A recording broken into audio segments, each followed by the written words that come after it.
नमस्कार दर्शक बंधु आपण समस्त को मो चैनल को पुन थे स्वागत करुच्ची। दर्शक बंधु माने ग्रीष्म प्रभाव रे छुट्टी पर खोली स्कूल प्रत्येक माँ मानकर गोटे उत्कंठा जे एही वर्ष मो छुआ पूर्व वर्ष अपेक्षा ए वर्ष भल पाठ पढ़िबो। प्रत्येक पिता माता निज छुआ को नहीं बहुत स्वप्न थाए से मैंने भल पाठ पढ़े भल चाकरीटे करी निजर उज्जवल भविष्य गढ़े। प्रत्येक बापा माँ चाहती जे आम छुआ आम ठारू आहरी अधिक भल पाठ पढ़ू जीवन में मान सम्मान मान प्रतिष्ठा हासिल करने को दबाक आमर सुजोग आम चाही था। दर्शक बंधु मु जानिली जे आपण माने मो चैनल को किए देखुचंती जदि आपण माने पेरेंट्स कि नुह थरे निज को पचारंतु कौन आपण मानकर एपरी इच्छा नहीं आपणकर पिता माता कौन आपणक पई एहीपरी भावना रखी नथिले।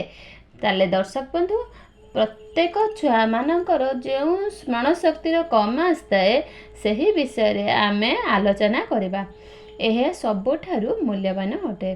प्रथमे बाप माँ माने यही जिनस जानिबा दरकार जे आम छुआ माने काहेकि स्मरण शक्ति रे उन्नति करि पारुनांती काहेकि पाठ पढ़ा से मानकर मने रहुने केउ सब भूल सबू आम द्वारा होउछि देखिबा को गले ए सब बाप माँ मानक द्वारा ही भूल होता है। दर्शक बंधु गोटे छुआर जातक 18 वर्ष को देखा पाप मना करा जाए। आपण माने निज छुआर जातक 18 वर्ष पूर्वर देखिबे नहीं क्या भी देखेबे नहीं तेबे आपण मानक मन रे यह प्रश्न आसियो जे आमे आम छुआ मानकर जो ग्रह चलन हुए सही सबू किपरि ठीक करि पारिबु। दर्शक बंधु आपण आपणकर पिला मानक शिखेबे जे बड़ मानक गाली गलोज करिवे नहीं कि सम्मान देबे जहाद्वारा बृहस्पति महादशा तांको छुआ जीवन रे रहिबो नहीं। शनि राहु केतु यही 3 जन को जदि संतुष्ट करिवार अछि यही 3 जन दशारु जदि निज छुआ को मुक्ति करिवार अछि गरीब व्यक्ति मानकु निज छुआ हाथ रे किछि ना किछि दान दियंतु। कुकुर गाई को रोटी खाइया को दियंतु निज छुआ हाथ रे पक्षी मानकु किछि दाना खाइबा को दियंतु किछि पुण्य काम निज छुआ हाथ रे करांतु ब्राह्मण को दान निज छुआ हाथ रे करांतु मंदिर को सप्ताह को थरे निज छुआ को नेबे तेबे वृद्धा अवस्था एवं वृद्धा आश्रम देखिए ना जो पिता माता माने निज छुआ को मंदिर दर्शन कराई थांती सप्ताह को थरे होना कहीं सही पिता माता माने केबे वृद्धा अवस्था वृद्धाश्रम द्वार माने माड़ी न थांती। वृद्ध ग्रह को मजबूत करने निज छुआ हाथ में गचर सेवा करंतु एवं शिवलिंग मुग जार कलर होइथिबो पंचामुग सागुआ कलर ताको शिवलिंग निज छुआ हाथ में चढ़ाते एपरी कले वृद्ध ग्रह खुशी हेबे वृद्ध ग्रह दशा आ पड़िबो नहीं जहाद्वारा पिला माने भल पाठ पढ़िबे। एमती शुक्र ग्रह को मजबूत करिया गले निज छुआ को सफा सुतरा रखिया पई चेष्टा करंतु। एबे दर्शक बंधु निज निज छोटिया जिनिस जदि छुआ हाथ में कराइबे केबे ग्रह मध्य पीड़ा पाइबे नहीं। तेबे आजिर वीडियो रे आलोचना करिबा दे छुआ मानकर सेही 5टी जिनिस कौन जे कि सेमानक उपाय करिबा द्वारा सेमानकर पाठ पढ़ार उन्नति हेबो। एही उपाय सबु माँ करिबा दरकार। पिता माता माने एही वीडियोटी को शेष पर्यंत देखंतु आपणकर आपण छुआ मानकर ही मंगल हेबो। चलंतु आजिर वीडियोटी को आरंभ करिबा।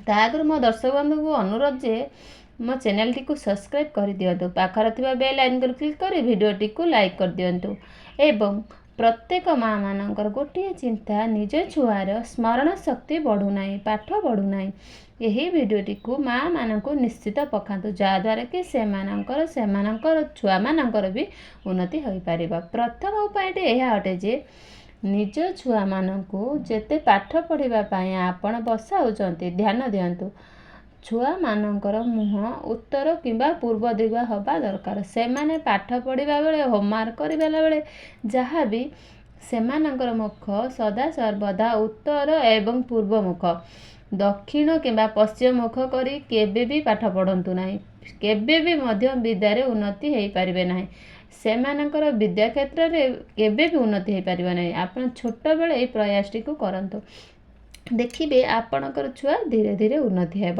ନିଜ ଛୁଆମାନଙ୍କର ଆଖପାଖ ଯେଉଁମାନେ ପାଠ ପଢ଼ିବାର ଟେବୁଲ ରଖିଛନ୍ତି, ଚେଷ୍ଟା କରନ୍ତୁ ନିଜ ଛୁଆମାନଙ୍କର ପାଠ ପଢ଼ିବା ପାଇଁ ଗୋଟିଏ ସେବାର ଜାଗା କରିଦିଅନ୍ତି। ଛୁଆମାନେ କେବଳ ଏହି ଜାଗାରେ ହିଁ ବସି ପାଠ ପଢ଼ିବେ। ଆପଣ ସେଇ ଜାଗାରେ କ'ଣ କରିବେ, ଛୁଆମାନଙ୍କର କିଛି ଟେବୁଲ ବ୍ୟବସ୍ଥା କରିଛନ୍ତି, ତେବେ ସେହି ଟେବୁଲ ଉପରେ ମୋର ଜିନିଷ 21ଟି ମୟୂର ପିଞ୍ଛ ଗୋଟେ ଫେସ୍, ଯାହାକୁ ଫୁଲଦାନୀ କୁହାଯାଏ, ସେଥିରେ 21ଟି ମୟୂର ପୁଚ୍ଛକୁ ରଖିଦିଅନ୍ତୁ, କିମ୍ବା 7ଟି 11ଟି ଯେତେ ବି ରଖିପାରିବେ। ଏବଂ ମା ସରସ୍ୱତୀଙ୍କର ଗୋଟିଏ ଫଟୋ ମା ସରସ୍ୱତୀଙ୍କର ମୁଖ ପୂର୍ବ କିମ୍ବା ଉତ୍ତର ହୋଇଥିବ ଛୁଆର ଟେବୁଲ ଉପରେ ନିଶ୍ଚିତ ରଖିଦିଅନ୍ତୁ। ଏବଂ ଆପଣମାନେ ସ୍କ୍ରିନରେ ଗୋଟିଏ ଫଟୋ ମଧ୍ୟ ଦେଖିପାରୁଥିବେ। ସେହି ଫଟୋକୁ ନିଜ ଛୁଆମାନଙ୍କର ପଢ଼ା ଟେବୁଲ ଉପରେ ନିଶ୍ଚିତ ରଖନ୍ତୁ। ଛୁଆମାନଙ୍କ ପାଇଁ ଯଦି ଆପଣ ଅଲଗା ବେଡ଼ରୁମ୍ ରଖିଛନ୍ତି, ଅଲଗା ରଖିଛନ୍ତି ବେଡ଼ରୁମ୍, କିମ୍ବା ବି ରଖି ବି ପାରିନାହାନ୍ତି, ସେମାନଙ୍କ ପାଠପଢ଼ା ଆଖପାଖରେ ଶାଗୁଆ କଲର୍ କିମ୍ବା ହଳଦିଆ କଲର୍ ଏହି ରଙ୍ଗକୁ ଅଧିକ ବ୍ୟବହୃତ କରନ୍ତୁ। ଶାଗୁଆ କଲର୍ ଏବଂ ହଳଦିଆ କଲର୍ ନିଜ ଛୁଆମାନଙ୍କର ପଢ଼ା ଟେବୁଲ ପାଖାପାଖି ବ୍ୟବହୃତ କରନ୍ତୁ। ନିଜ ଛୁଆଙ୍କୁ ଅଧିକ ହଳଦିଆ ରଙ୍ଗ ବ୍ୟବହାର କରିବାକୁ ଦିଅନ୍ତୁ। ନିଜ ଛୁଆମାନେ ଯେଉଁ ପିଲରେ ଶୋଉଛନ୍ତି ସେହି ପିଲର ରଙ୍ଗ ହଳଦିଆ ହୋଇଥିବା ଦରକାର। ଏପରି କରିବା ଦ୍ୱାରା ବୃହସ୍ପତି ଷ୍ଟ୍ରଙ୍ଗ ରହିଥାନ୍ତି। ବୃହସ୍ପତି ଯଦି ଷ୍ଟ୍ରଙ୍ଗ ରହିବେ, ଛୁଆମାନଙ୍କର ପାଠ ବାକ୍ ଶକ୍ତିରେ ଅଧିକ ପାଚି ଶକ୍ତି ଆସିଯିବ, ସେ ସାହସୀ ହେବ ଏବଂ ଭଲ ପାଠ ପଢ଼ିବ। ତୃତୀୟ ଉପାୟ ଏହା ଅଟେ ଯେ ନିଜ ଛୁଆମାନଙ୍କ ଦ୍ୱାରା ସଦାସର୍ବଦା ସକାଳ ସମୟରେ ସୂର୍ଯ୍ୟ ଦେବତାଙ୍କୁ ତମ୍ବା ପାତ୍ରରେ ଜଳ ଅର୍ପଣ କରନ୍ତୁ। କିପରି ଜଳ ଅର୍ପଣ କରାଯାଏ? ନିଜ ଛୁଆମାନଙ୍କ ଦ୍ୱାରା ସୂର୍ଯ୍ୟ ଦେବତାଙ୍କୁ ଜଳ ଅର୍ପଣ କରନ୍ତୁ ଏବଂ ଦେବ ମହାଦେବଙ୍କର ବିଧି ଅନୁସାରେ ପ୍ରତ୍ୟେକ ଦିନ ହେଉ, ସପ୍ତାହ ଦିନ ହେଉ, ଗୋଟିଏ ଦିନ ବି ରବିବାର ହେଉ, ସୋମବାରରୁ ଶନିବାର ଛୁଆ ତ ସ୍କୁଲ ଯାଆନ୍ତି, ରବିବାର ହେଉ ପଛେ ଛୁଟି ଦିନମାନଙ୍କରେ ନିଜ ଛୁଆମାନଙ୍କୁ ନେଇ ଶିବ ମନ୍ଦିର ଯାଆନ୍ତୁ ଏବଂ ବିଧି ମୁତାବକ ଜଳାଭିଷେକ କରନ୍ତୁ। ଏପରି କଣ୍ଟିନ୍ୟୁ କରିବା ଦ୍ୱାରା ଆପଣଙ୍କ ଛୁଆମାନଙ୍କର ବିଦ୍ୟା କ୍ଷେତ୍ରରେ ସମାଜରେ ଭଲ ନାଁ ହେବ।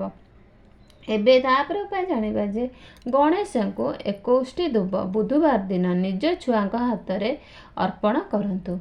ଯଦି ଆପଣ ବୁଧବାର ଦିନ ନିଜ ଛୁଆକୁ ଗଣେଶ ମନ୍ଦିରକୁ ଯାଉଛନ୍ତି, ତାହେଲେ ବହୁତ ଭଲ ହୁଏ।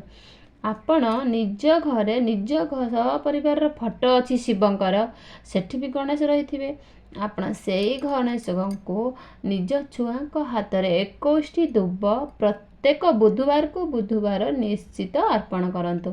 ଏପରି କରିବା ଦ୍ୱାରା ଆପଣଙ୍କ ଛୁଆର ବିଦ୍ୟା କ୍ଷେତ୍ରରେ ନିଶ୍ଚିତ ଉନ୍ନତି ଘଟିବ।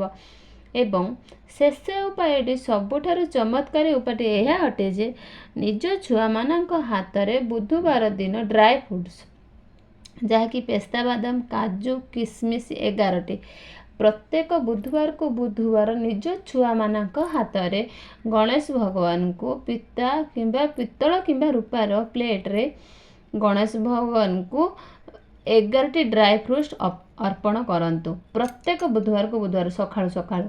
ଏବଂ ସେଇ ଡ୍ରାଏ ଫ୍ରୁଟ୍ସକୁ ଯେତେ ଭୋଗ ଲଗାଇଦେବେ, ଆପଣ ନିଜ ହାତରେ ଭଗବାନଙ୍କୁ ତ କରାଇଥିବେ, ତା ପାଣି ବି ଛଡ଼ା ହେଇଥିବ, ଭଗବାନଙ୍କ ଗଣେଶଙ୍କ ନାଁ ତ ପାଣି ଛଡ଼ା ହେଇଥିବ, ସେଇ ଡ୍ରାଏ ଫ୍ରୁଟ୍କୁ 11ଟିକୁ ନିଜ ଛୁଆମାନଙ୍କୁ ପ୍ରତିଦିନ ସକାଳୁ ଖାଇବାକୁ ଦିଅନ୍ତୁ।